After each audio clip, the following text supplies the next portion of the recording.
Thank you, Darren. That was really excellent.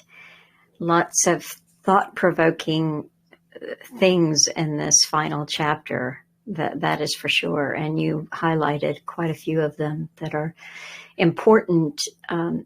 Basically, what is Western civilization and how does it shape us? And is it a nebulous idea like the word democracy? And I think it is, because it over time, down through time, it gets redefined and things are added or taken away. And so your advice that we have to think for ourselves and examine things and question them for ourselves is, I think it's excellent advice. So the section that I am covering is the United States and the middle class crisis. And I have to say that I'm not sure how to proceed with this except to do some stream of thought talking from my heart, because there are so many ways that I could cover this section. It's dense. It's about 44 pages, but it's just dense with ideas and assertions that Quigley makes and food for thought. And I kind of smiled to myself when Darren brought up Jacques Attali, because as I was reading about the very definition of middle class or the bourgeoisie, I immediately thought of something that Jacques Attali had written in his book, A Brief History of the Future. And I went and put that in front of me and marked a section that I might share with you. So this chapter, I think, well, all of the book sparks different lines of inquiry, but this definitely opens up so many avenues for thought and research, because even though it was 60s, as Darren pointed out several times in the section that he covered, there's so much of it that it is still applicable to the time that we're living in, a generation later. And I find that interesting. I was listening to Alan when I first started listening to him. He talked about this book so much that I decided to go to the library and check it out and read it. And that was, I think, 19 years ago. And I had to renew the book, the checkout, several times, several times to finish it. But when I got to this little section, the United States and the middle class crisis, this just, I can't think of another way but that it excited me. It didn't have lots of names and dates and wars and things to remember and who fired the first missile, and there was none of that here. And Quigley exercised quite a bit of creative freedom, you might say, by just sharing his thoughts, his philosophy, his ideas. And of course, much of that kind of thing can't necessarily be provable. I mean, there are certain things that correspond with other historians or thinkers.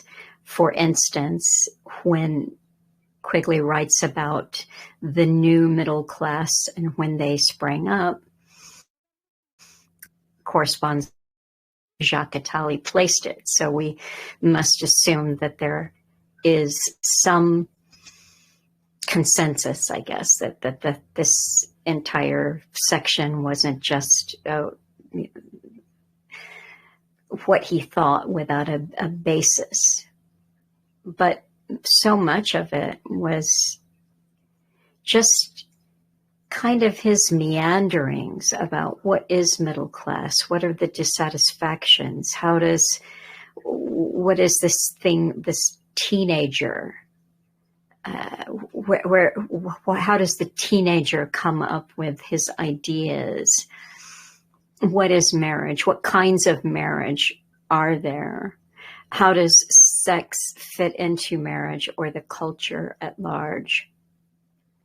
Where do people get their ideas about who they are and how they should behave? So I have to say that when we were dividing this chapter up, I naturally picked this section for myself because I have unbounded enthusiasm for it.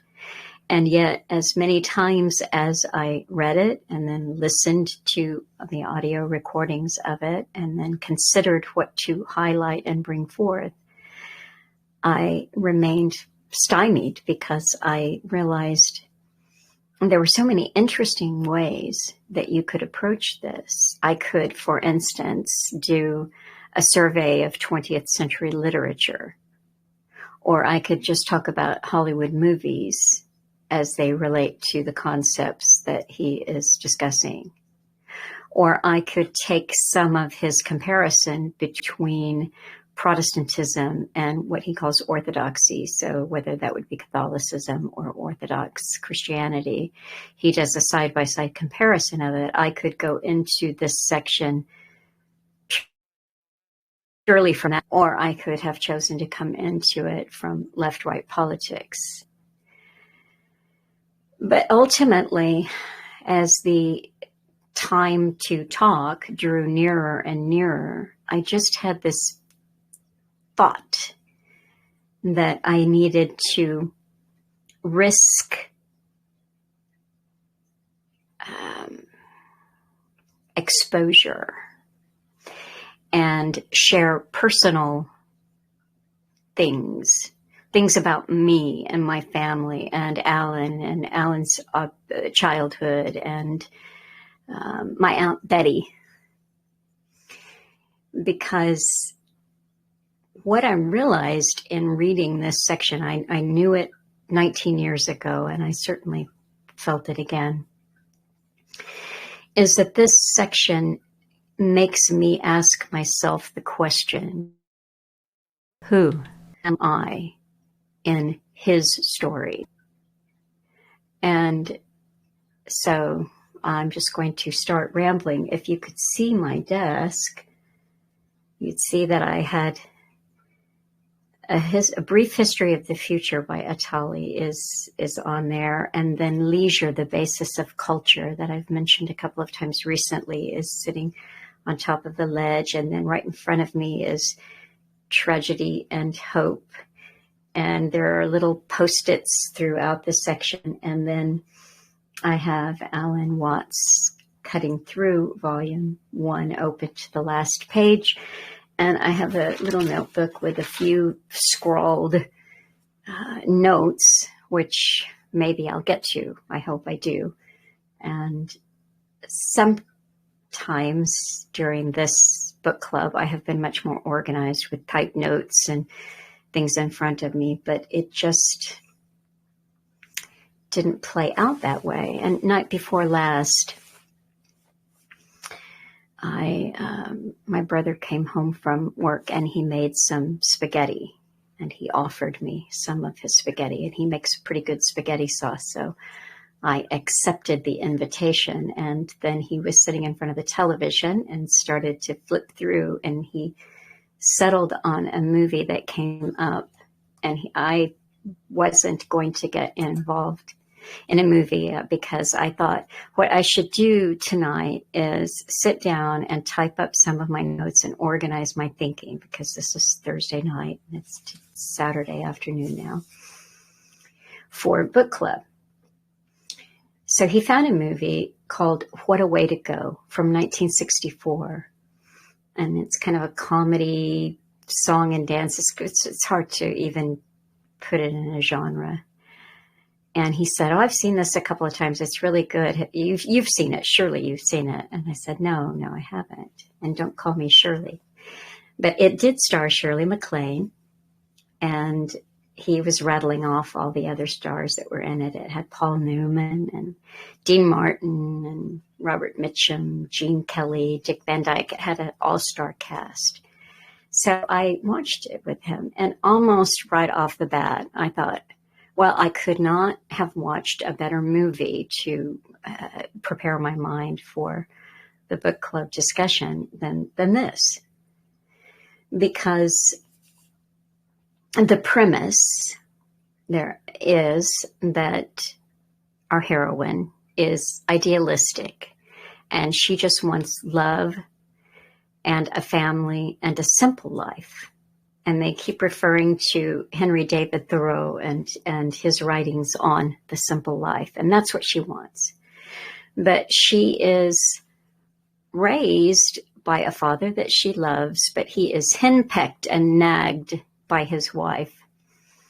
And the wife wants him to be more successful. He doesn't make enough money. Their house isn't nice enough. They they go to church, and she badmouths everyone there and what they wore and what they looked like. And then, she gives her daughter a lecture. You've got all the attributes, in other words, she's physically appealing and men like her, and she better use it, and she better marry well. And that's that. So she's trying to set her up with the rich young businessman in town, Dean Martin, but she doesn't want that. She wants the fisherman, Dick Van Dyke.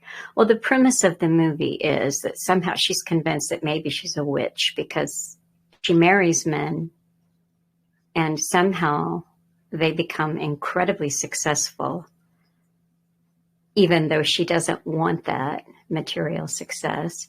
And they work themselves into the grave, or there's some freak accident.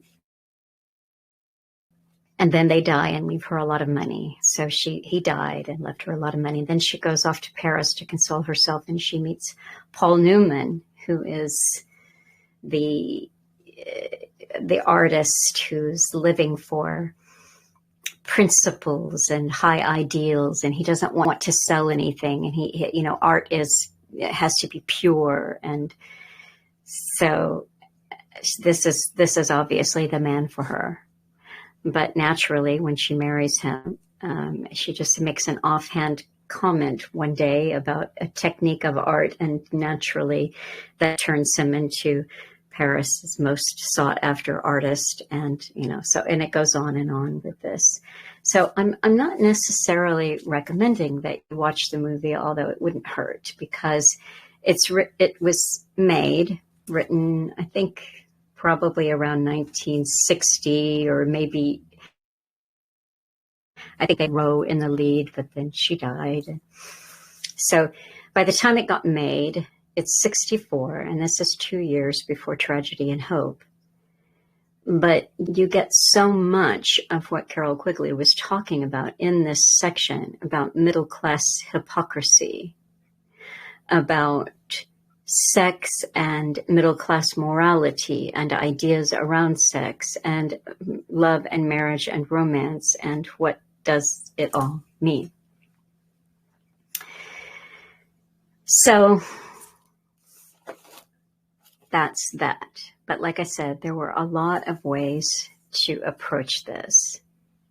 But I'll start off, I'll read you just a line or two from the very beginning of this section. And Quigley writes, the character of any society is determined less by what it is actually like than by the picture it has of itself and what it aspires to be. From this point of view, American society of the 1920s was largely middle class. Its values and aspirations were middle class, and power or influence within it was in the hands of middle class people. And this was considered proper. So Quigley writes, what is middle class? This is more than the income that you make, but it is a set of values. So if you had been historically in the West organized along lines of nobility and peasantry, the peasant farmer, the serfs. If you had been organized in that way for many, many hundreds of years, and then something comes into the society, how does that change it? How it doesn't appear to be a natural evolution. And this is interesting, and it's something that I'm not sure that I have solved for myself. But Quigley describes a system, and I don't want to, Quigley doesn't really glorify this system, and I am not glorifying it either. But I do want to point out a few things about the system. If we were in that system, if you were either a nobleman or a serf, what is life like? And it would be so different than our life now that it is hard to put yourself there. But if we can, let's think, well, a serf might have the average lifespan might be 35 years. Women might die often in childbirth, but they might have very large families, and large families might be needed because there's more to work the field, there's more produce. The nobles would encourage this because this is the system, and this is how Quigley describes it, is that you have basically three tiers here. There are the noble men and women, and there are the clergy, some of whom are in the noble class. And then you have the clergy itself, and then the serfs. And whatever militarization, like knights and that kind of thing, are going to be associated. And so he writes about it. He says, in the course of the medieval period, chiefly in the 12th and 13th centuries, this simple two-class society was modified by the intrusion, and that's the word he uses, intrusion of a small but distinctly different new class between them. Because this new class was between, we call it middle class, just as we call it bourgeois after burg, meaning town, from the fact that it resided in towns, a new kind of social aggregate. The two older established classes were almost completely rural and intimately associated with the land, economically, socially, and spiritually. The permanence of the land and the intimate connection of the land with the most basic needs, especially food, amplified the emotional security associated with the older class. Now, here's another Hollywood movie, if you want to check it out, and that is, what was it called? The Lion in Winter. And The Lion in Winter, again, coming from maybe just about this period in time, I think the late 60s, starred Peter O'Toole and Katharine Hepburn, and it had a kind of an all-star cast with a young Anthony Hopkins and Timothy Dalton, who played James Bond. Quigley mentions James Bond in this section as a new kind of character that undermines middle-class values. So Timothy Dalton playing character in here, and so it's a good movie, though. It's about Henry II and his wife, Eleanor of Aquitaine. And so what you'll see in this movie is struggle for land, marriages that are made not so much on what Quigley is writing about in this section, the romantic ideal, which was a relatively new idea about marriage and relationships, but it is a merger of land. But what was interesting to me in seeing the movie is that it's true what Quigley writes. There aren't huge differences in the basic outlook and mentality of the nobility as opposed to the peasants, because they are both to the land, and they're both struggling with basic survival. The land is the survival. It's the survival of the nobility, and the land, a bad year of drought or flood or whatever will wipe out their ability to feed themselves. And I know it's a Hollywood movie, but you see something which I think is probably true, which is that the relative lack of convenience and luxury amongst the nobility. Yes, they're guarded in a big, huge stone castle, but it's cold and damp, and so the items that they're wearing are better than with the pet, but they're nowhere near the quality of clothing that even we get that's made in China nowadays. So that's just a little background there, because who are the middle class? Who are the bourgeoisie? And Quigley introduces them. Here he writes, the new middle class of bourgeoisie who grew up between the two older classes had none of these things. And those things that he just mentioned were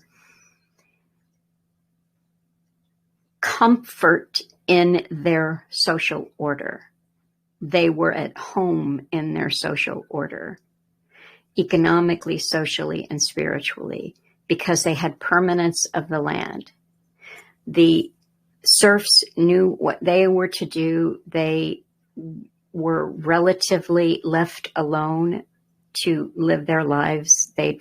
As long as they were willing to give the Lord and Master, basically 30% of their produce, it's all good. And then the master and the clergy would put on a few festivals, and they would be able to drink and dance and make merry and have a very rudimentary religious indoctrination given to them in the form of plays, traveling plays, and little song and dance shows for them. So this is their life.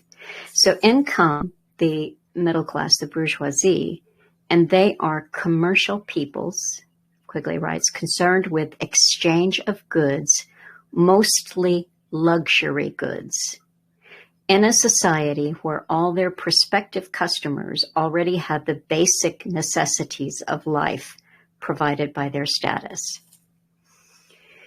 So he goes on to mention the impermanence, the fragility of life for the middle class person, because they're providing something that isn't needed, and that's luxury. They are giving people spices and perfumes and silk and cotton and dyes, and these things, of course, aren't needed. They are purely luxury items. So who are these people? Where did they come from? And I was thinking about Jacques Attali. And like I said, I don't want to make anyone uncomfortable here. I know that the last time we had a book club, I went off on the E. Michael Jones book, The Jewish Revolutionary Spirit. But I think it's important that we not say, oh, it's all this, it's all them, it's all that, it's all those people. But obviously you can't know truth, or you can't find out what's going on if you're not willing to see what is and say what is. And here is Jacques Attali. He is still alive with his NGOs and this and that, and he has been a advisor to Francois Mitterrand. He's worked at the UN, etc., and he is Jewish, and he is writing a brief history of the future. And he tells us that in the 12th century, the mid-12th century, this corresponds with what Quigley's writing, we've got a world that changes radically. China and the Muslim world turn their backs on the competition that is imposed by the mercantile order. India is divided, and the center of world power tilts toward Christian Europe. And he talks about seafaring, the new order of what he calls little cracks in the system where the mercantile order comes in. He writes, this is Attali, in these first townships, men can think more freely than elsewhere. In them, religious and military powers gradually lose control of the economy and of politics.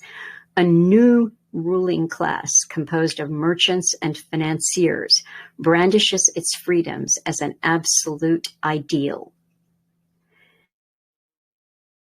New class exploits slaves, peasants, wage earners, and craftsmen, using control of work tools as the instrument of its power.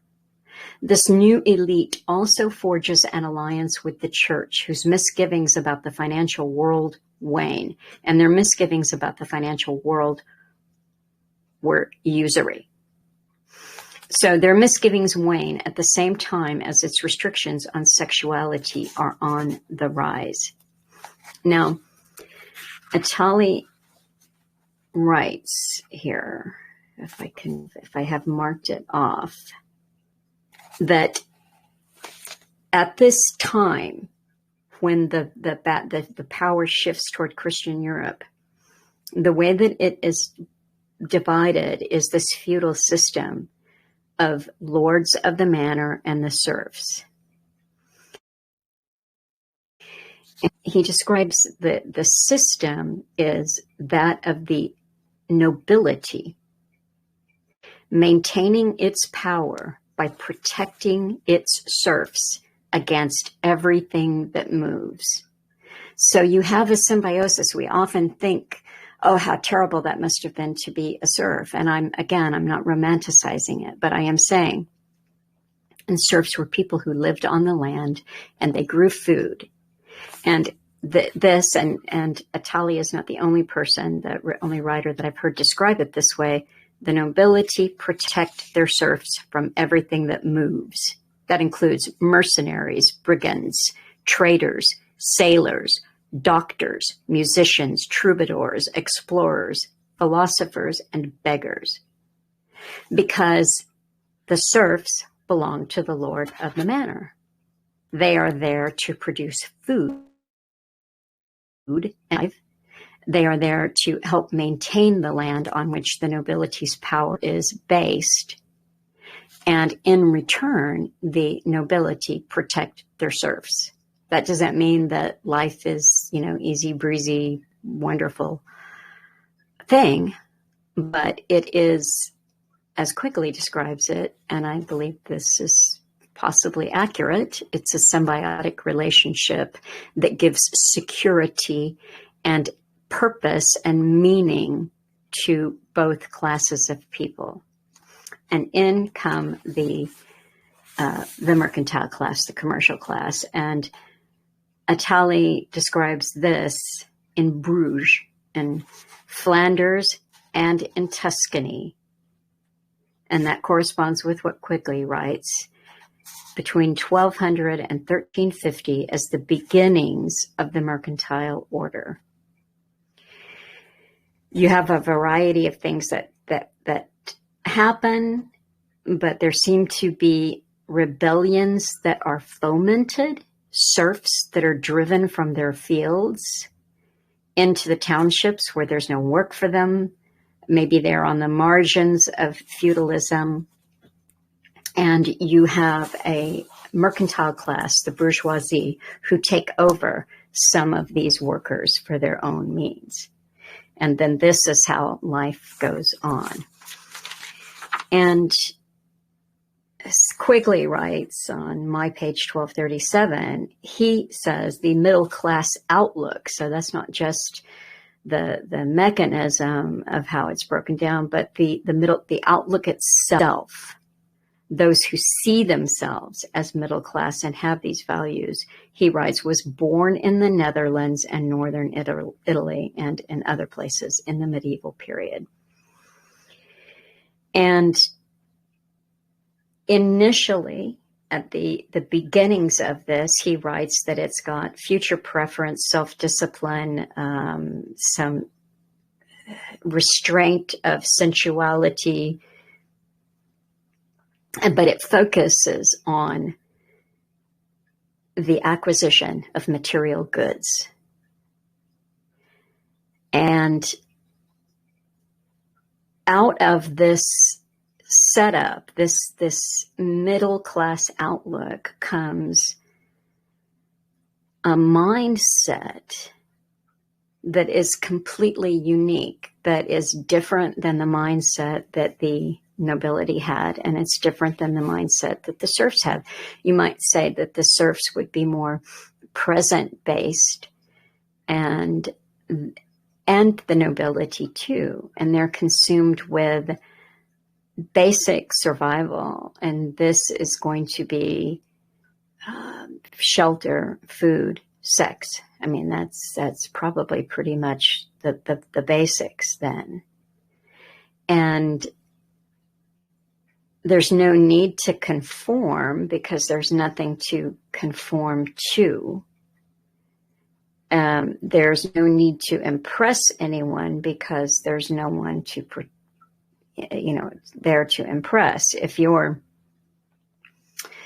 a nobleman or, a king or, whatever your barony is, it's yours. You might have to fight with someone else to defend it. You might marry to expand it, but you are who you are, and you've probably been that for generations.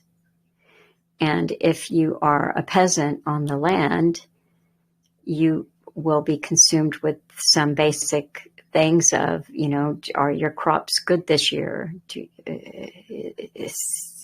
When is the next festival that celebrates something, that you're told is from the Bible, and it's a fun party and a chance to drink a bit of ale or whatever they drank then.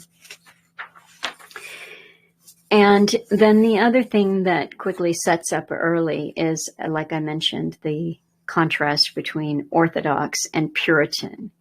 And he writes, and I don't think that I have it marked off here, but it is an interesting section that he writes about Puritanism as a kind of deviance, it's a heresy. It comes from heresy. It's a deviation from the norm and the basic custom of how religion, the traditions of Christianity, and pinpoints it. He takes it back to Persia's Zoroastrianism and the Babylonian captivity of the Jews, where certain what we would then call dualistic, manichaeistic thinking, which were always considered heresies, long considered heresies since the Council of Nicaea, that the Orthodox idea is that evil is the absence of good. The Puritan idea is that evil is a positive entity. the Orthodox is that man is basically good. The Puritan is man is basically evil. And these are old, and I won't read them all, but these are old concepts that have been just since the time of Confucius. It isn't just Christianity. It's what is the nature of man and what can be done about his nature, if anything, and how does his nature fit into a social order, etc. But one of the key differences between the Orthodox and the Puritan, as described by Quigley, is that the Orthodox view is that man is free, and the Puritan view is that man is a slave of his nature. And this is a pretty significant difference, I think, and would shape you. So what Quigley's doing is he's describing some kind of a history of almost what we would call, I think maybe neurotic is a good word for it, but the neuroses that come from an outlook whose principal reason for being is to acquire money and goods and to sell things that, and from this springs a kind of neuroses. And this is essentially the middle class outlook. Never content, never secure. And he contrasts that with both the outlook of the nobility and the outlook of the person on the land, the serf, who has a more adapted to a natural rhythm, and they know their place in the world, and they have purpose and therefore meaning because of knowing who they are in the world and understanding that. And they're not trying to make themselves better. They're not trying to escape their class. These things are newer neurotic impulses. And it's about what Darren mentioned earlier, the lumpen proletariat, the disaffected that don't fit in anywhere, that recognize that they are not going to advance. They are not going to acquire, that somehow what is necessary for them to compete and acquire and get better and, succeed, those elements are missing. They've never been given to them, or they're simply not attainable.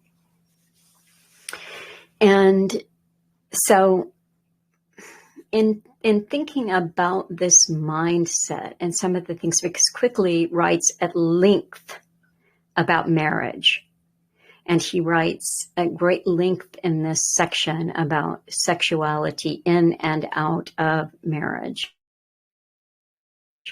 It shapes attitudes and what partners expect, and the hypocrisies at one point. I don't know if I've marked this or not. Well, I think I might get to that on the next page over.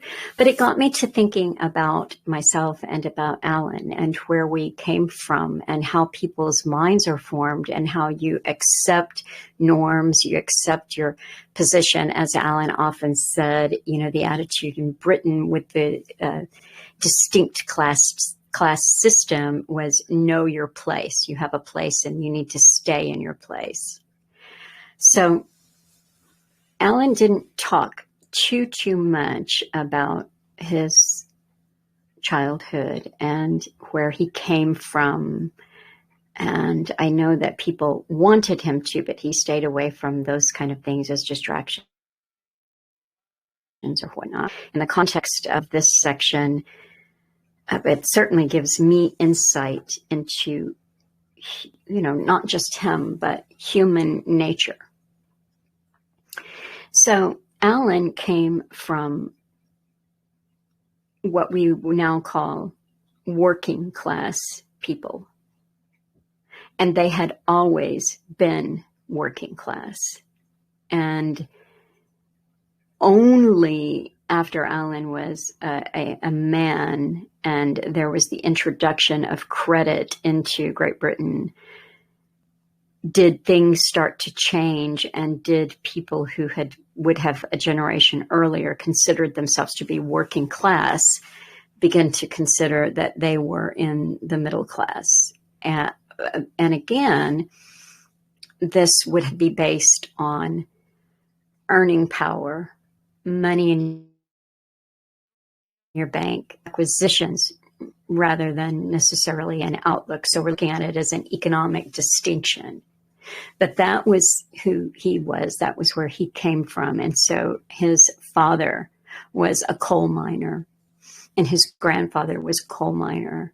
And when there would be a strike, or there, because this wasn't unionized and work was not guaranteed, so there was an insecurity about that. But his father would he would do various kinds of work to support the family. And one of the odd jobs, this and that, but the one job that is imprinted most vividly in my mind is that his father took in washing and the laundry for other people around the area. And he did that. Now, we think of that as, like an electric washing machine and a dryer, or a gas washing machine and dryer, the mod cons. And that was not how life was in Scotland at that time. What that meant was that his father would build a fire in a huge cauldron in a kind of courtyard enclosure of tenement housing. And with the boiling cauldrons, he would, with a big stick, beat this laundry in boiling water and then remove it from that and put it into the cauldron of boiling water. And then he would probably be wringing it out by hand or on a very crude wringer, because because the wringers, certainly the ones that cranked that you see like back from the 20s or the 30s, those were going to be in short. And there is a little series, I think it was done on British television, I think it was called The Steamy or Steamies. And I think that's what it's called. I think that steamy was the word that the Scottish used for the communal laundry area. And this was really good. It was a very heartwarming story. And of course, it was all women that they showed that would gather from the little town, and they'd do their laundry together, and they'd gossip, and they'd fight over the one wringer that was available for them to use. In truth, a lot of times that kind of work was done by men because it was incredibly physically demanding. And his mother, Alan's mother, she often cleaned houses for people. And he told a story, I think he shared this one on the air before, of one time when his mother became ill, and she was working for the gentry at this time. There was a families. They were some minor aristocrats in the area. And so when they heard that she was ill, they had their chauffeur go and buy some ice cream and take it over big, like gallons, like 3 gallons of to cheer up the children. And Alan was saying, we didn't have any food on the table. We didn't have any money to get food, but that didn't occur to them because they just had no concept whatsoever of what life was like for people in such precarious situation. And Quigley writes about, which is interesting, but to me, when I hear the story, I think, well, what remains though is that this lesser nobility that she was cleaning for, these minor nobles in Scotland, still considered that the family needed cheering up, and they brought him some ice cream. Whereas what Quigley's describing is that the middle class considered themselves in every way from workers and those who were employed as domestics, that kind of thing.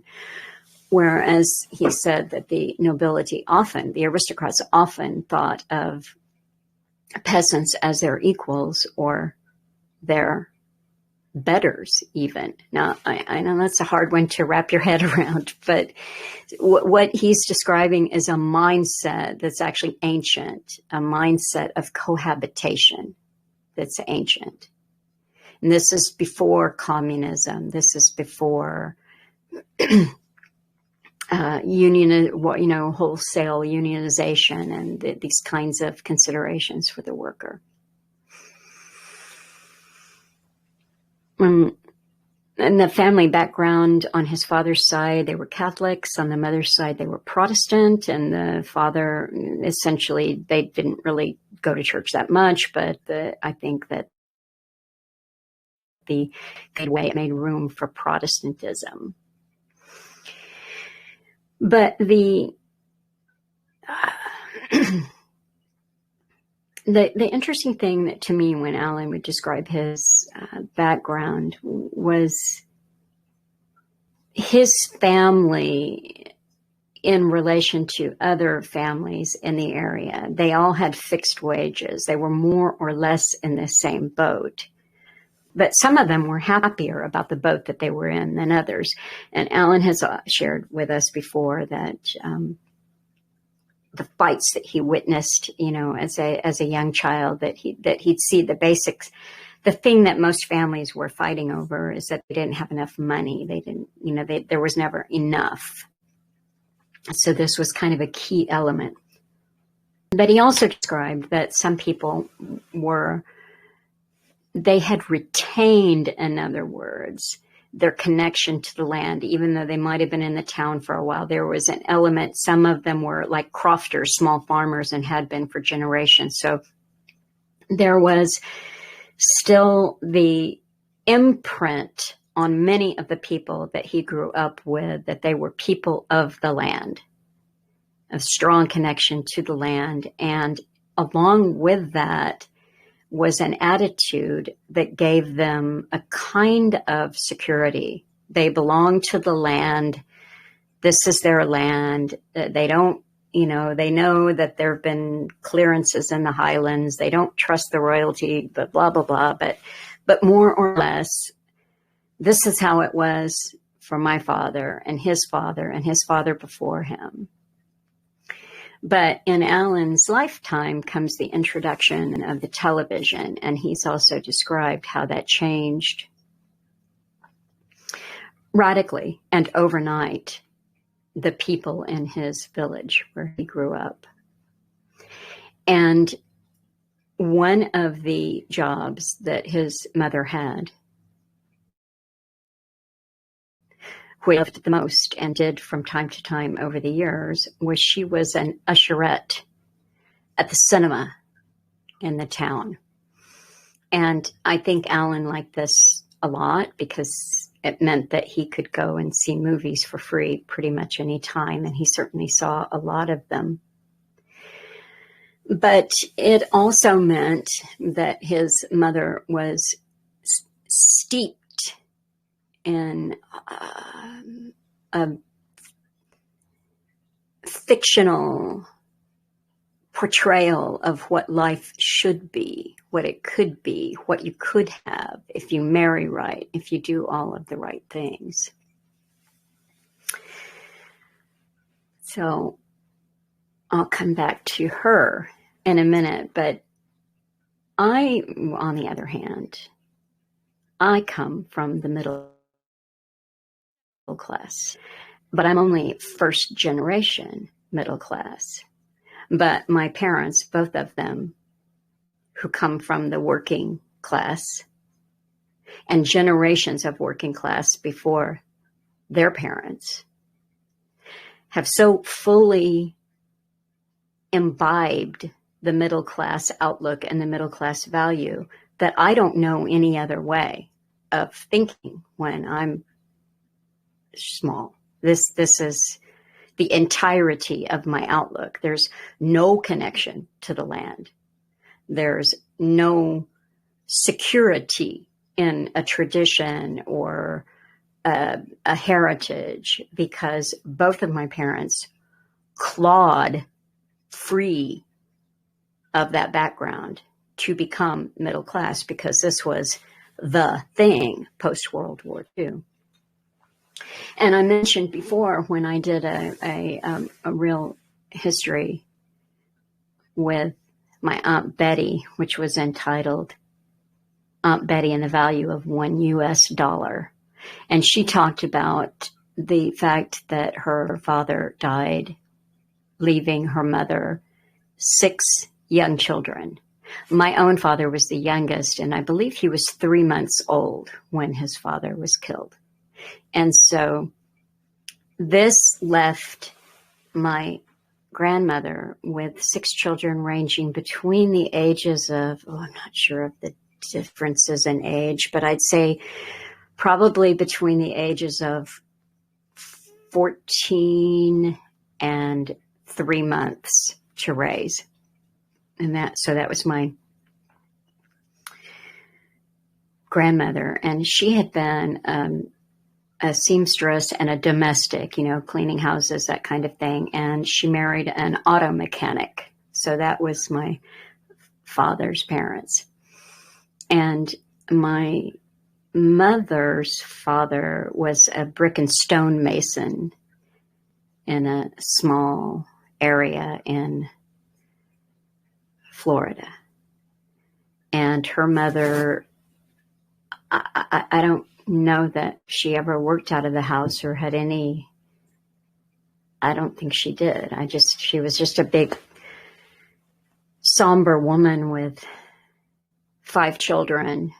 And she was always at the stove and gardening and canning. And that was so connected to the land. They grew all their food. They canned it. They cooked it. So my grandmother on my father's side, through her hard work and diligence and her Protestant Christian outlook and ethic, succeeded in getting all 6 of her children university educated. My father being the most educated of the bunch with a PhD. And all of her grandchildren succeeded or exceeded their parents in, at least for some brief window.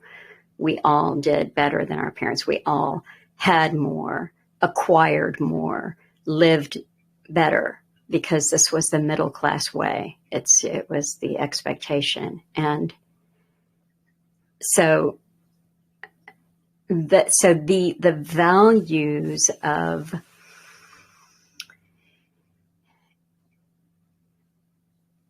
that world they were just completely embedded in me. And my mother had to learn them herself. She taught them. She escaped her poverty, and it was poverty, because she was a gifted pianist and she got a scholarship and she was able to go to that, got her out of the land, which she despised.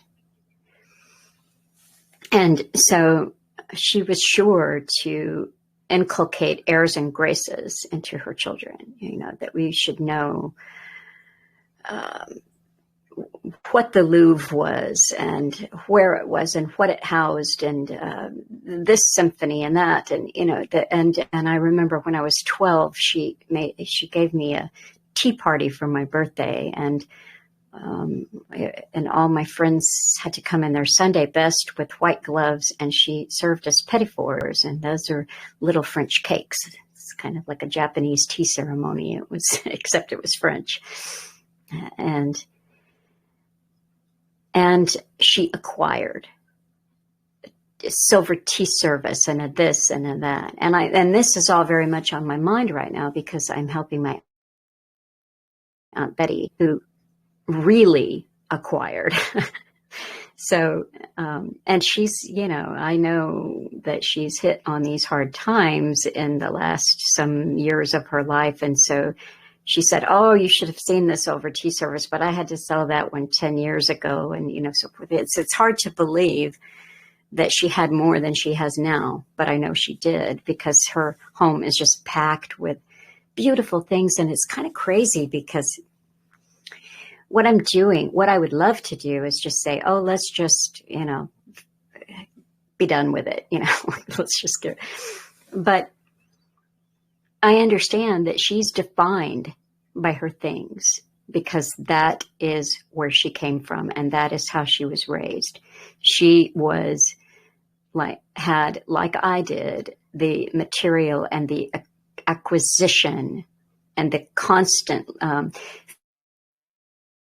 future prep more and have more. And Quigley writes, the kind of a car a person drove was, until very recently, one of the best guides to middle class status, since a car to the middle classes was a status symbol, while to the other classes it was a means of getting somewhere. Oversized Oldsmobiles, Cadillacs, and Lincoln Continentals are still middle-class cars, but in recent years, with the weakening of the middle-class outlook, almost anyone might be found driving a Volkswagen. Well, not my parents. So I drive my father's 18-year-old Lincoln Town Car, and it's a good car, and I've put some money in it to, it's needed all kinds of things since I've been back, like new tires and a new battery and new struts and a new air conditioner. I drove for 3 years without one until it was just more than I could handle. But that's, I drive my father's status symbol. And of course, it's not a status symbol now. And so it's like, you really have to get a new car. I mean, this is just absurd that the upholstery's ripped on it. And I'm like, you know what? It gets me from point A to point B, and that is good enough for me. But I certainly understand where he gets his values.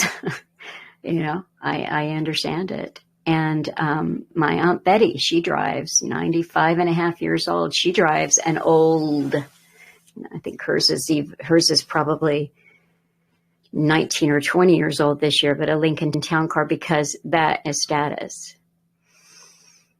And we were cleaning out some things on her vanity table in the bathroom, and she was going through the jewelry boxes, and we're doing this very methodically, moving at a clip because that's the way that I work. But I'm also respectful that her life is defined by her home and the things that are in it. Yes, she has a son. He's not well, which is sad, but she has a son and she has a grandson and two great grandsons, and we see them, she sees them at Christmas and maybe on their birthdays and maybe 3 or 4 times a year. They don't live that far away, but this is a middle class value. You see, they're not there every day pitching in and helping out and seeing. They can't even see what is. They don't even see what is needed because she keeps up appearances because that's what middle class people do. So they don't know she's hurting for money. They don't know she could use help. They're, busy inculcating these middle class acquisition values for their children. So that's the way it is. But we're sitting back there at the vanity going through things, and she opens up the jewelry box, a little one, and she goes, oh, well, these are all, she says her husband's name, these are all his things. And she goes, look, This was his medal from the war. He was in World War II. He was a gunner in the Air Force. And she's showing me this, that, and the other. And then she picks up this pen and she goes, look, here's his Mason pen. He was a 32nd degree Mason.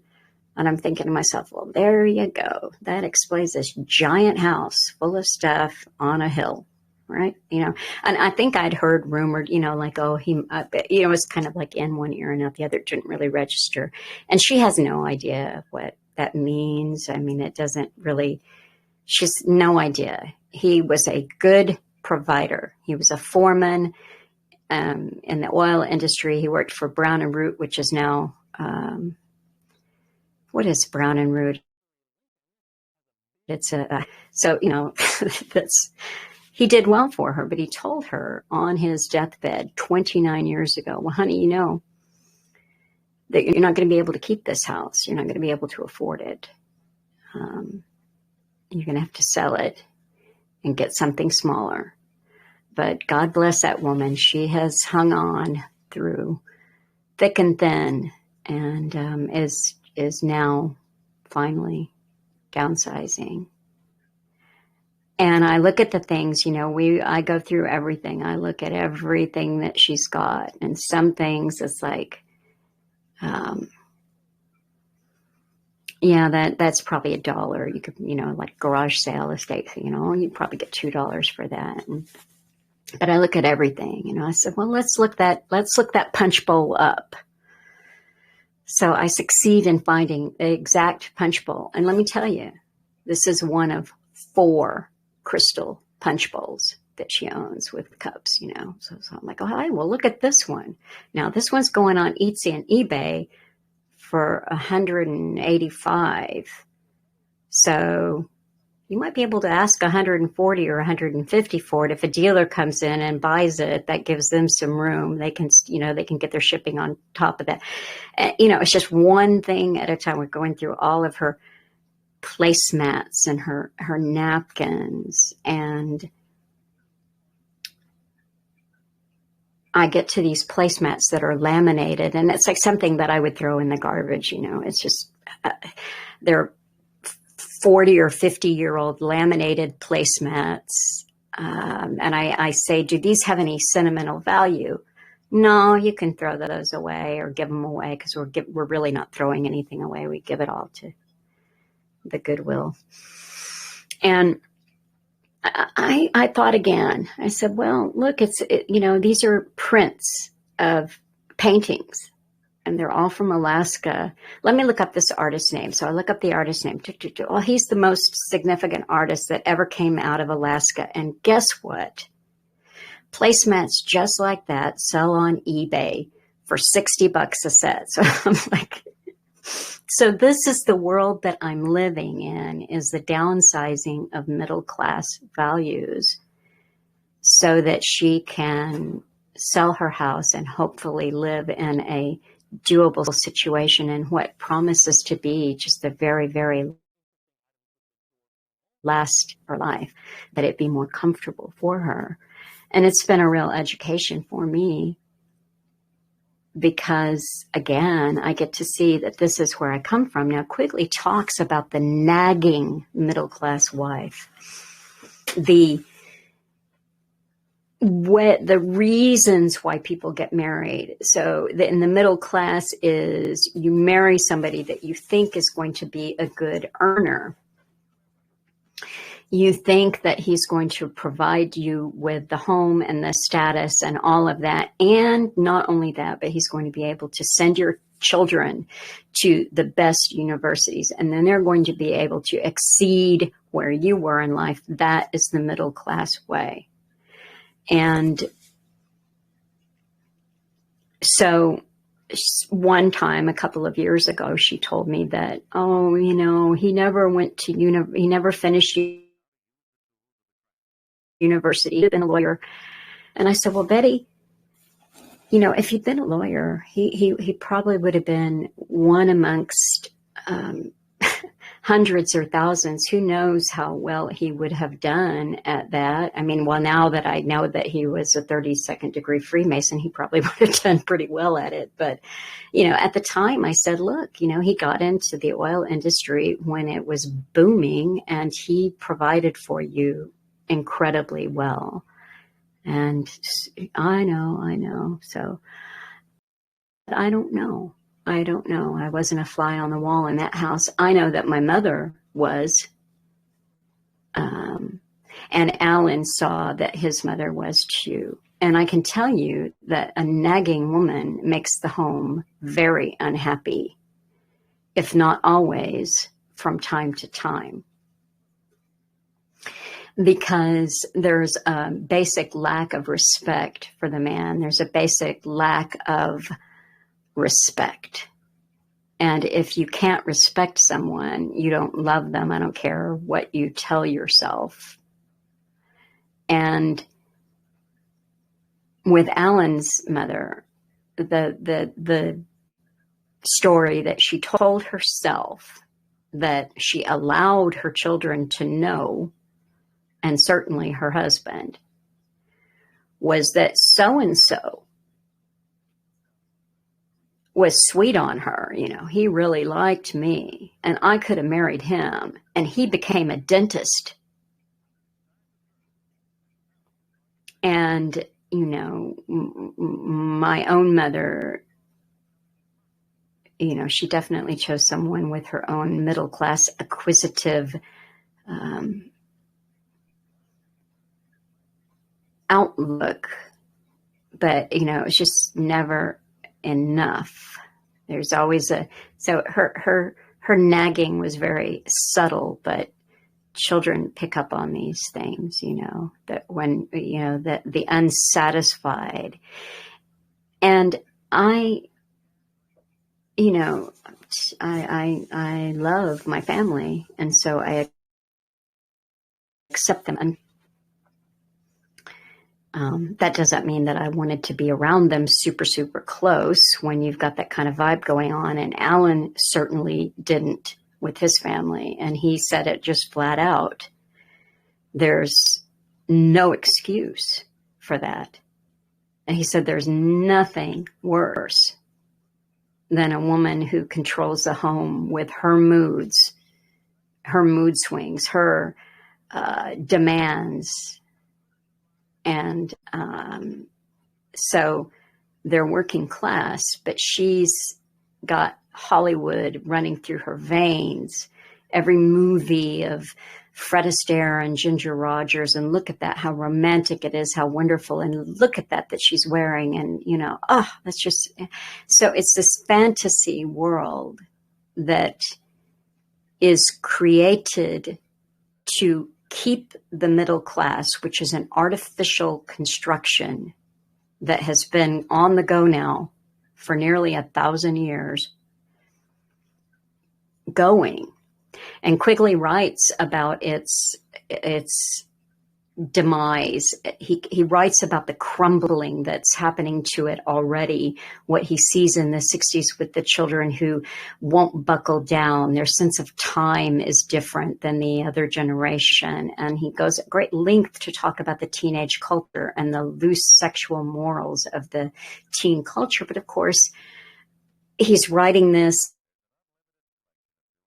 just the cusp, the very beginning of the sexual revolution. And so he doesn't yet know what's coming, although he certainly would have seen it before he died. So as if the recording that we did on the Telegram channel on the 22nd wasn't long enough, as I was editing these videos to put up, I realized there were a few thoughts that I hadn't closed and a few things that I'd left out that I thought were important. So I'm just going to put them here in no particular order and hope it all makes sense. But after the recording, I got a little feedback from somebody who had been there in Telegram and just disagreed with my characterization about feudalism. And I understood where they were coming from. I just wanted to kind of clarify that right now. Quigley writes about a symbiosis, or even the idea that both the nobility and the peasants in the feudal system were connected to the land. And that's really what I meant to say in a recording that I did for Real History that I just put up. I had done the recording before Book Club, but I made the comment that maybe one way of knowing if you're awake or not is recognizing that you're a slave. And so feudalism really was a slave, they called it a serf, but a slave system. But we are still under a slave system. So the point that I was trying to make was not that this was a wonderful life for the serfs in feudalism, but that I agreed with Quigley that there was meaning that they derived from their closeness to the land. I think that's really the point that I wanted to make. There was something else that I had not mentioned about the book itself. Alan made a note. This is on my page 1272, and Quigley is writing about the petty bourgeois and how they rise in American society and basically how they're used. But Quigley writes that they're rising into professions, academic life, the professions, finance, and politics. He writes, they are doing this not because they have imagination, broad vision, judgment, moderation, versatility, or group loyalties, but because they have neurotic drives of personal ambition and competitiveness, great insecurities and resentments, narrow specialization, and fanatical application to the task before them. It goes on to say how they've exceeded their fathers, what their fathers might have earned as bricklayers or clerks or whatever, but they're moving past this. And Alan underlined this and wrote in the margin personal ambition as a not necessarily good thing. And I was thinking about something that I said earlier in the recording about my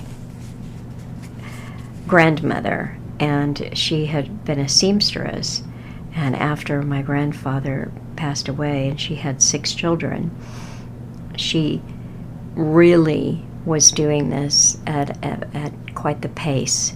And she was sewing. I'll send you a picture because I was reminded of this helping my Aunt Betty.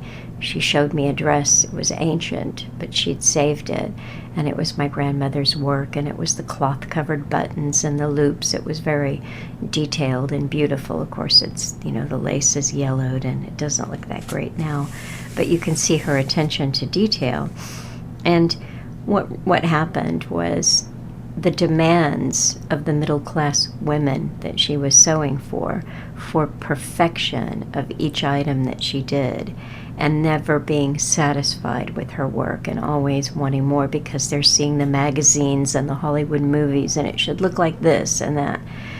And Betty said, she still remembers she was a little girl and a bus came and picked up her mother, who had had a nervous breakdown. She had broken herself physically and mentally and had to be taken to Louisiana on a bus with some other people to some kind of rehabilitation, and she was gone for weeks, and people in the church took care of the children. And when she came back, she did not sew again. She sewed all the time, and I have aprons that she sewed, and I use them. I still have things of my grandmother's, but she did not sew for a living. She found other ways of making an income. And I said that she got all the children to university. She did. My dad was the last to enter at the age of 16, so quite young. And it was only when all of their education was secured, when she had single-handedly raised them and done that, that she then married the sheriff of the area. So she was looked after, taken care of. And she always drove a late model Cadillac that was either his gift, or many of her sons contributed to her lifestyle. And I thought on reflection that was interesting, that she aspired for the lifestyle of the people who had basically broken her as a young woman. Interesting. And Quigley writes that specifically about those going into medical school, that being a doctor had always been a pursuit of the upper class, men who did not need the income but were there for scientific curiosity and interest in anatomy and physiology. But the upper class gave way to the middle class push for this as a profession to make money, and he writes at length about how this was adversely affected because of this. So another thought that I failed to close was about Alan's thinking on the way that the class lifestyles were promoted in his area. And he had told me, his mother, I mentioned, was a Protestant background who aspired for something more, much more. And the father, with his Catholic background, didn't have those same aspirations, but he definitely had frustrations, and those were exacerbated by his wife's unhappiness in her class situation. And Alan told me that, his father, who he, I think, kind of viewed Alan as like an alien. How did you get here? And you're so different from us. He was inclined towards communistic thinking, because to him this was the solution for what ailed him and what ailed society. And Alan said he kind of dabbled in that thinking and that reading for a while. But despite the fact that his immediate family had these issues of moving away from attachment to the land that had been generational, he was surrounded by people that, that he considered mentors. They were just minors, friends of his father or his grandfather. But they, read Shakespeare, they quoted poems, they followed politics, but they had that attachment to the land. Alan had fond memories of walking in the hills and just listening to these men talk to each other. So anyway, I just found that to be interesting. The way that peoples that might have been tribal or clannish are shaped into a new culture and a new way of being, a new monetary system. And if, there's fallout, unhappiness in a home, so be it. The other thing that I didn't mention that I had wanted to, I had brought up the fact that Attali was Jewish, and but I didn't close that thought. He wrote in A Brief History of the Future, this is my page 34, these mercantile elites now elaborate on the Judeo-Greek ideal, establishing freedom to travel, create, transmit, learn, and make a fortune, bypassing Christian apologia for poverty. They employ a marginally freer labor force, and let's emphasize marginally, wage earners. So this is the new labor force, wage earners, in their workshops and their warehouses, on their ships, or in their banks. These elites are neither peaceful nor liberal, for the market needs a powerful state to inaugurate and defend property rights. Mercenaries fight for the merchants' rights and interests. These lead them to delegate management of their common affairs to representatives of their own group, some assigned to creating law and others to implementing it. And so he talks about their lifestyle, but it's acquisition, this new class. This is again around 1200. I'm talking about the Netherlands and northern Italy. Unlike the two previous orders, Attali writes, in which at any moment on earth 1,000 tribes, kingdoms, and empires coexisted, revering 1,000 leaders, worshipping 1,000 gods, speaking 1,000 languages, ignorant of one another, or else engaging in bloody combat, the mercantile order speaks a single language, that of money. It constantly reinvents itself in a unique shape around a single center, a single core, which attracts an innovative class, shipbuilders, manufacturers, traders, technicians. You might now call them technology, Silicon Valley billionaires. So I did want to highlight that, and this comes into the last thing that I kind of neglected to talk about, and that is voting, because I'm going to bring it up into the present day disaffected peoples. He's talking, Quigley is talking about differences between the petty bourgeois and new wealth groups, so new money, and the old money or the old values, and that even included the lower class and the wealthy in the United States, and the struggle between them and their values. And he wrote, the outcome of the struggle, which still goes on, is one in which civilized people can afford to be optimistic, for the newer wealth is unbelievably ignorant and misinformed.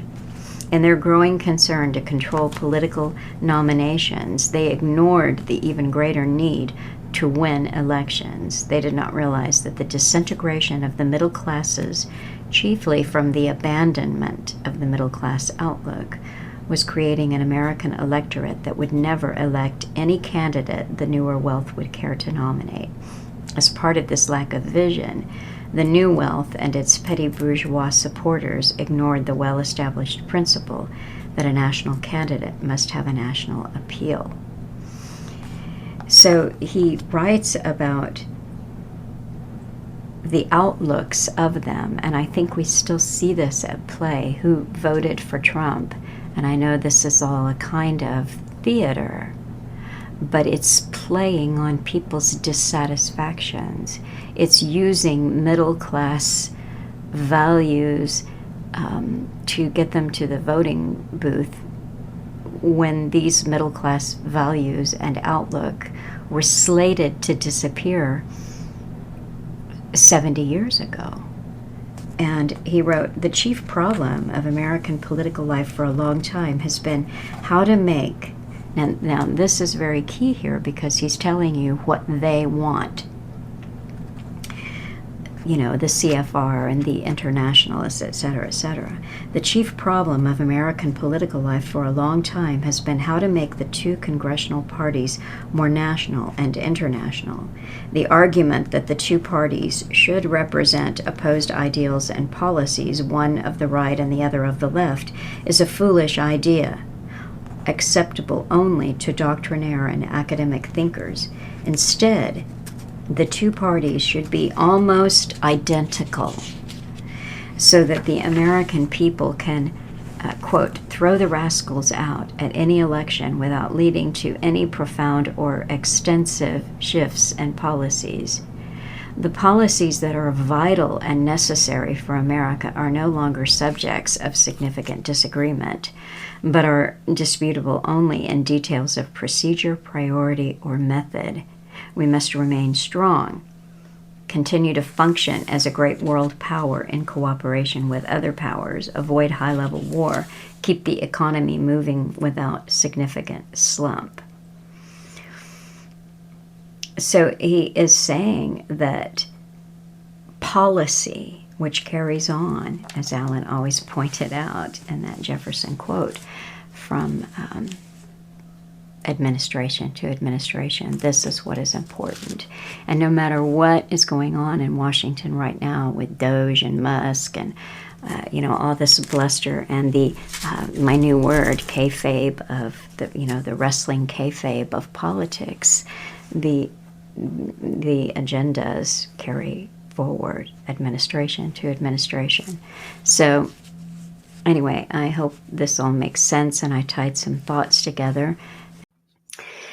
I had, just kind of forgotten that I wrote something in January of 2024 at the beginning of book club. I mean, I knew that I had become a little bit obsessed with Carroll Quigley's personal life and trying to find out a few things. But it just kind of slipped my mind, but it was nagging at me again a couple of days ago. And I'm like, oh yeah, you wrote something about that. And what I had gotten going on was that I had seen Quigley's obituary and I had looked him up in Wikipedia and on the carrollquigley.net.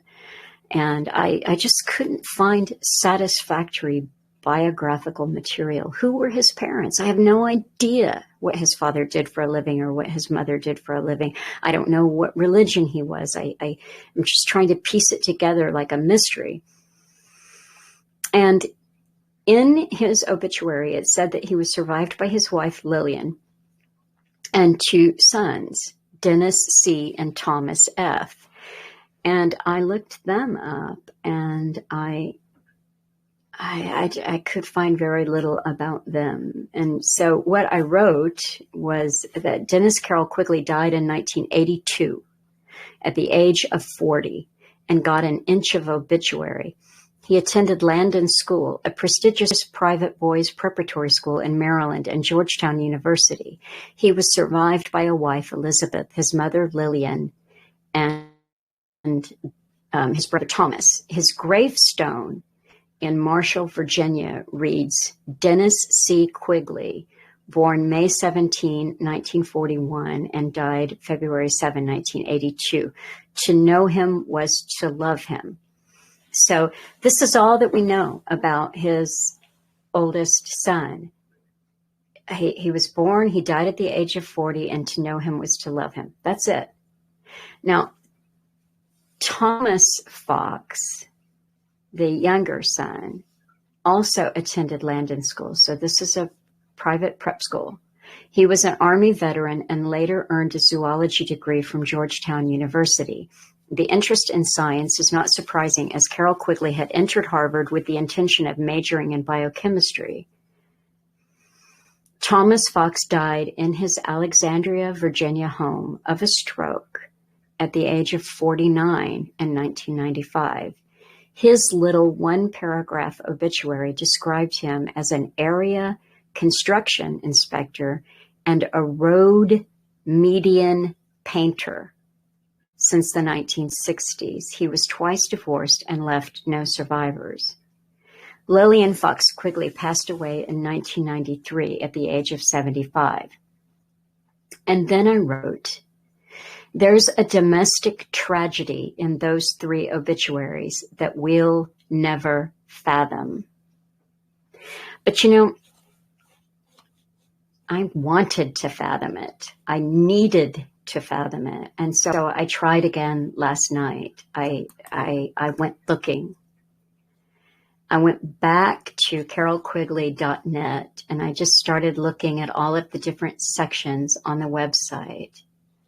And I found a section, and let's see if I can find it here. I'm not sure where it is. Here, I found a section called Miscellaneous. Miscellaneous is good. We should never forget to go to Miscellaneous. And in there, I found some different things that he had written, some things that had been written about him. I kept scrolling down, scrolled towards the bottom, and bingo, I found it. From 1960 to 1977, wills, death certificate, and other related documents. And so I started to look at all this. The first will that he wrote in 1960, so one of his sons would have been 19 and the other 15. And he fills out his will, and we assume here that his wife is to be the executrix, so forth. And then he gives and bequeaths. Now listen to this. I give and bequeath my 1950 Ford car or any other automobile which I may own at the time of my death to my son, Dennis Carroll Quigley, absolutely provided that he be living at. And then he leaves the rest, the residue and remainder of the estate to his wife, Lillian. And then he goes on to name what Dennis Carroll and Thomas Fox will have, any of his household china, silver, furniture, pictures, household furnishings, and effects as they may select. Well, it goes on. There's a codicil to the will in 1963, and he's just clarifying something. And then there's a second codicil to the will in 1973, which is barely legible, but you can make out something here. And I tell you, it's very hard to read because it's typed and it's very, very blurry, but I read it. So he says, this is the last will and testament of Carroll Quigley, 16 April 1973. And he goes on to his wife, our house, I hereby leave her, et cetera, et cetera, et cetera. To my older son, Dennis Carroll Quigley, I leave any interest or property I have in the house at 512 Saratoga Avenue, Montgomery County, Maryland, whose postal address is Washington, D.C. To my younger son, Thomas Fox Quigley, now living in Virginia, I leave my interests and property at the farm we bought in Berkeley County, West Virginia, a few miles northwest of Georgetown. I hope that he may own and may enjoy that land as much as I have. Okay, so now we get to this interesting paragraph, the last paragraph of this will. To Helen Elizabeth Veit of Washington, D.C., my longtime helper and academic assistant, I leave all my scholarly books and papers, including periodicals, research notes, and lecture notes, and copyrights I have on books, and all finished or partly finished books and articles in the hope that she may be able to obtain publication of those works, which remain unpublished, and may be able to finish some of those which remain unfinished. I appoint her my literary and scholarly, can't make out that word there, with full power to be best.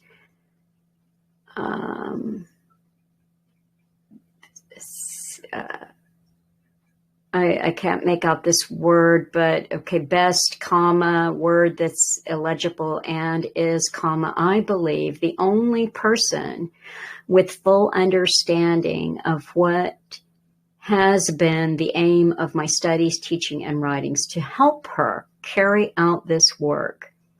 I give and bequeath to her any and all money or properties which are in the National Bank of Washington, both in my savings account there, number 4-173-10-4, and in the safe deposit box, which we have had there jointly for several years. I'll be darned, but I think I found the family tragedy here. And then it goes on the website, carrollquigley.net. There's then a probate petition in 1977, because obviously when he passed away in January, and his wife understood then that his literary estate was to be left to another woman. There's a petition. Then there is a letter between the Terrence J. Boyle, who I believe is a Jesuit priest associated with the university, that he's written in May of 1977 to the very Reverend Timothy Healy, Society of Jesuits president, Georgetown University. Dear Father Healy, Professor Carroll Quigley, who taught history at Georgetown University from 1941 until 1976, died suddenly on January 3, 1977 in the university's hospital. I know that you were good enough to visit him while he was sick. I represent his former assistant and co-worker, Miss Helen E. Veit, in the matter of Dr. Quigley's estate. Enclosed is a copy of Dr. Quigley's last will and testament, which has been filed in the probate division of the Superior Court of the District of Columbia. As you can see, Dr. Quigley left all his books and scholarly papers, etc., to Miss Veit. It has come to my attention that Dr. Quigley's former wife has delivered some of his books and papers to the Georgetown University, is planning on sitting still others in the near future. An unfortunate contest may be developing between Mrs. Quigley and my client over these materials. There is, however, a chance for an amicable settlement. In the meantime, I wish to make clear my client's claim to all the possessions of Dr. Quigley that have been or will be sent to the university by Mrs. Quigley. I feel sure that the university, which Carroll Quigley served so well for so many years, will, as a tribute to him, assist in the distribution of his papers as he unmistakably wanted it. Thank you for your kind attention. And he has copied it. There's a series of letters about this. There is a final one that says, there has been an agreement reached by Mrs. Quigley and my client Helen Veit. It has been amicably settled. And there you go. The entire problem has gone away. And appointed a triumvirate, a committee of historians that were left in charge of the late Dr. Quigley's work: Jules Davids, Carmen Brissette Grayson, and Michael F. Foley. And I just thought, I don't know. I guess I don't really know what the domestic tragedy was, but I do know this, that Carroll Quigley married his wife when she was 19, and he was already completing his dissertation, and he was a full 7 years older than her. And in the preface to Tragedy and Hope, he writes of who he needs to be thankful towards in his acknowledging. And he said, but four must be remembered. Much of this book was typed in her usual faultless way by my wife. This was done originally and in revised versions in spite of the constant distractions of her domestic obligations, of her own professional career in a different university, and of her own writing and publication. For her cheerful assumption of this great burden, I am very grateful. So I looked to see who Helen Veit was, and there's not much that can be found except that she did graduate from the School of Foreign Service. I think it's the SFS, the Georgetown University School of Foreign Service that Quigley was associated with for, 4 decades or so. So she was a student, and she was a graduate, SFS 69, class of 69. So she's probably entering in there about 66. So there, like I say, she's still a historian. I think she writes about the U.S. Constitutional Congress as maybe her area of expertise. I'm not sure. But she's upset about a letter that characterizes Quigley in an unfavorable light by someone, and so she's rebutting it. She's to the editor, and she says she's a student and academic assistant and friend of Carroll Quigley, and she wants to set the record straight and so forth. And she said that, I'm just paraphrasing this, but he wanted to turn inward. Retired from teaching. He wanted to spend the rest of his life writing. That didn't happen. He died, and so the time that he wanted to spend writing, that never came to be.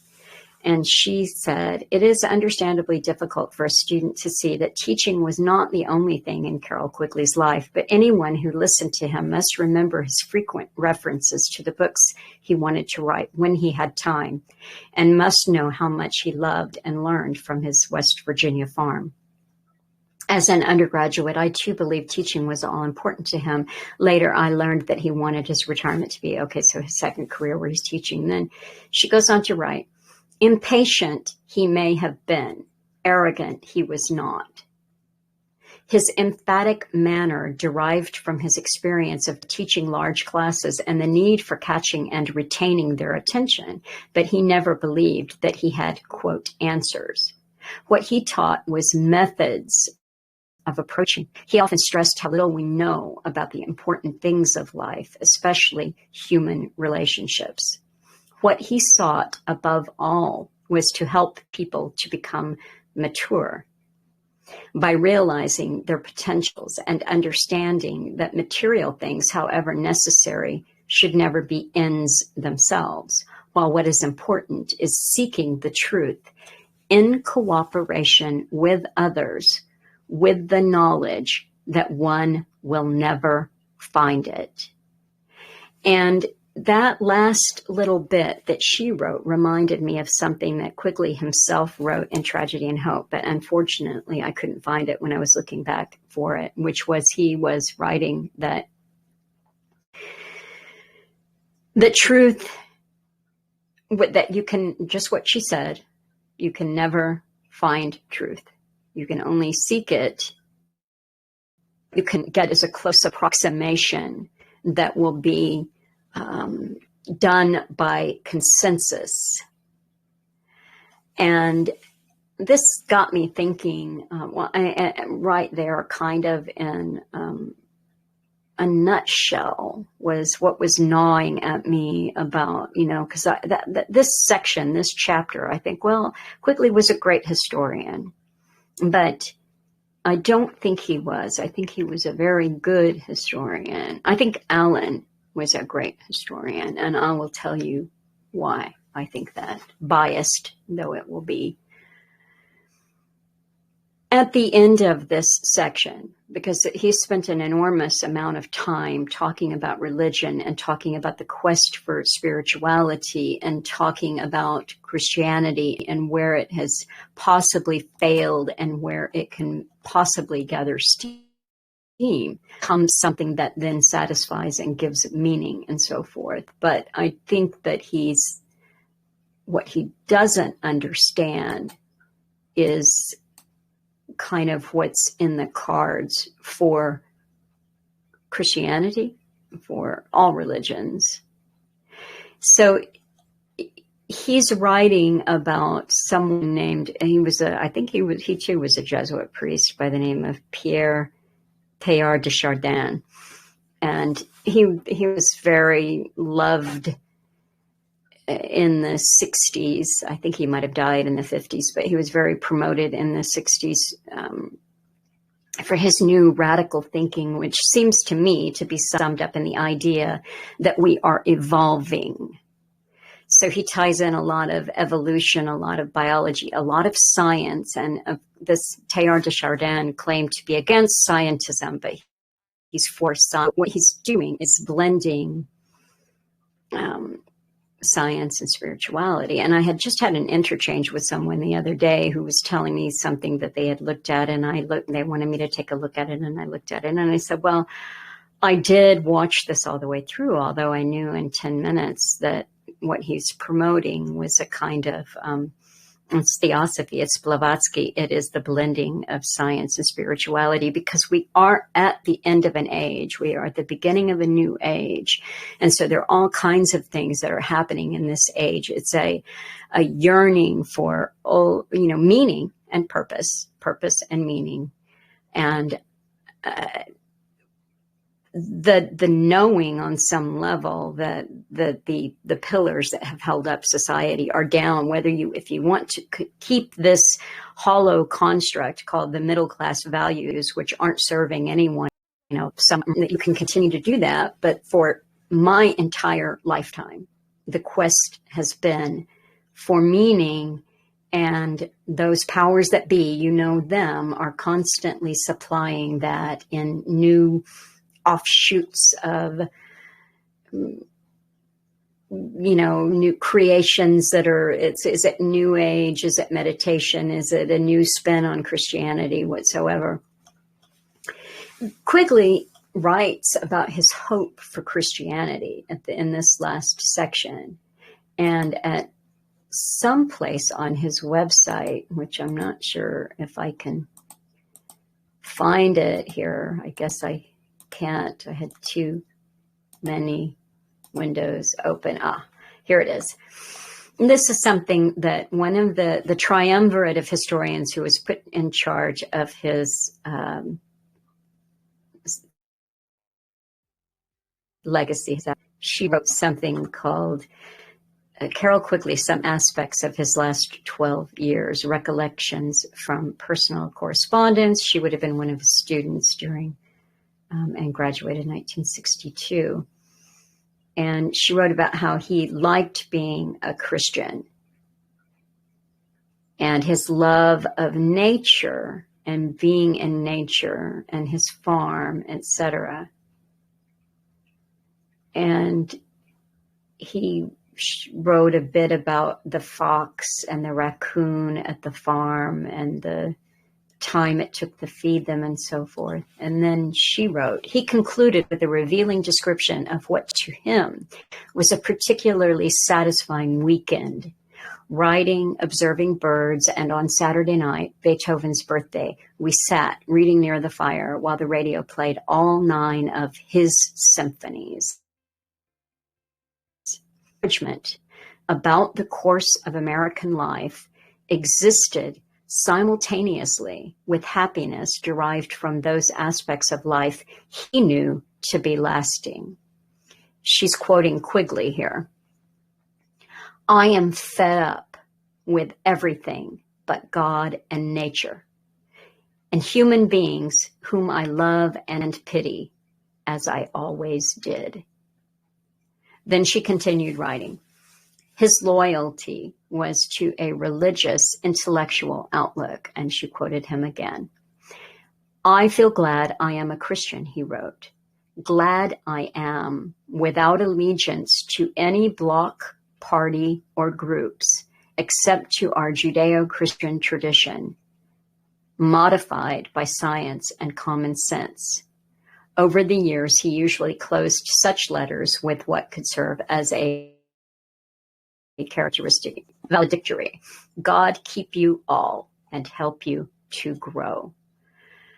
So I have said before in the past that I think that I know for a fact that Judeo-Christian was a term that was created in the early 20th century for a political reason, and there is actually, in fact, no such thing as a Judeo-Christian tradition. There's a Jewish tradition and a Christian tradition, and the two only meet for a political purpose.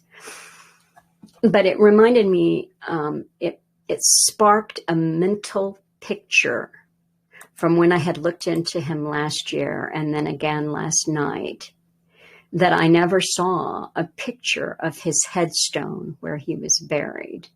And so I went again to look at that, and I saw there was the headstone of the one son who died at the age of 40. To know him was to love him. And then there was the headstone of the wife, Lillian Quigley, who passed away in 1993. And her headstone she shares with her son, Thomas Fox Quigley. So he passed away in 1995, 2 years after his mother did. So she did not share a headstone with her husband. And I suspect that that was due to the fact of this will from 1973 and the Helen Elizabeth Veit story. But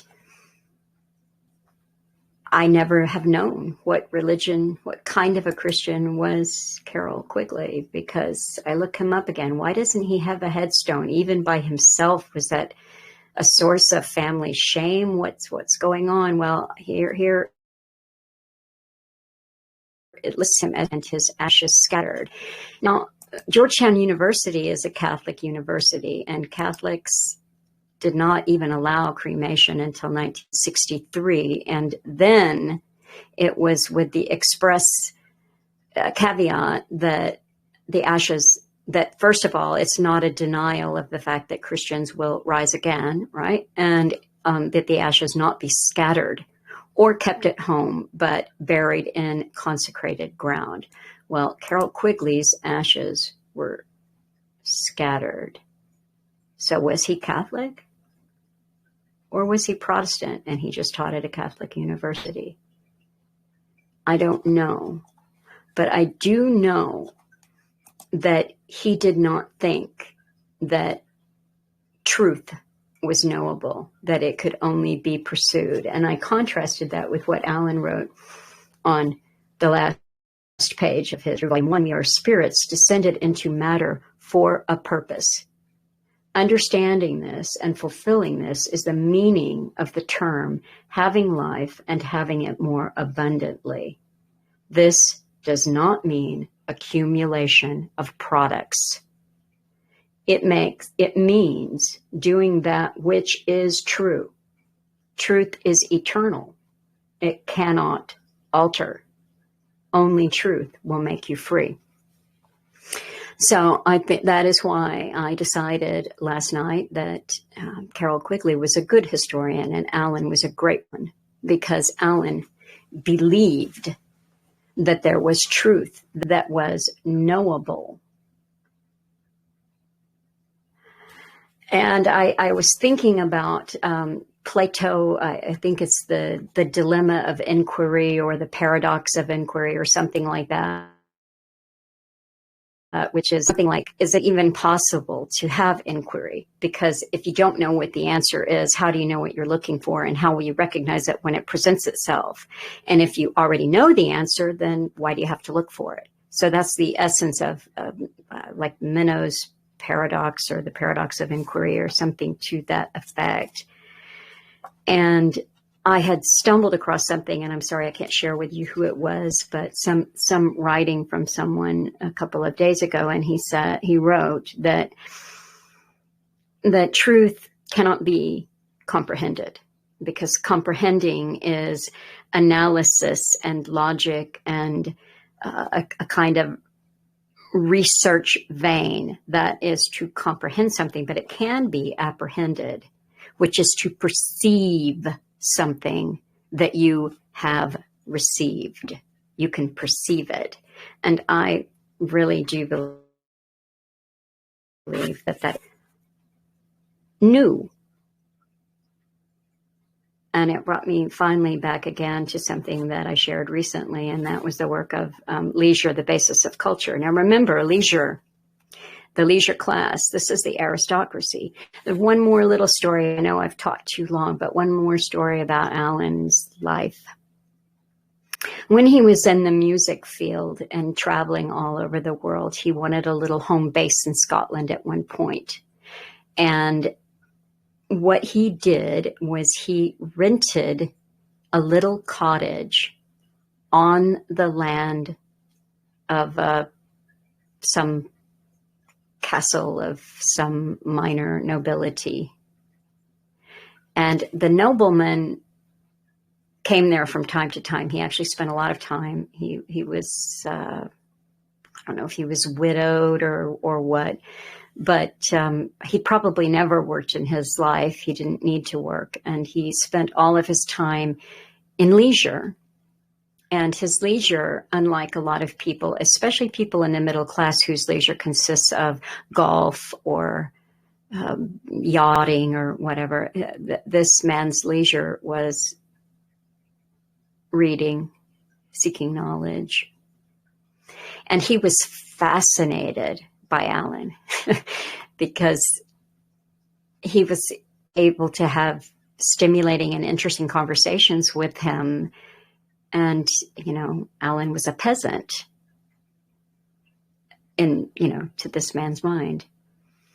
And then as he got to know Alan and he knew that he had been recruited, but he had turned down, you know, he didn't go to Oxford or Cambridge. He could have, but he chose not to. This was just a complete anomaly to this man. It couldn't understand why he wouldn't want to pull himself out of, so to speak. But then one night over brandy, he said, well, I guess, why would you? You know more than all of my peers who went there.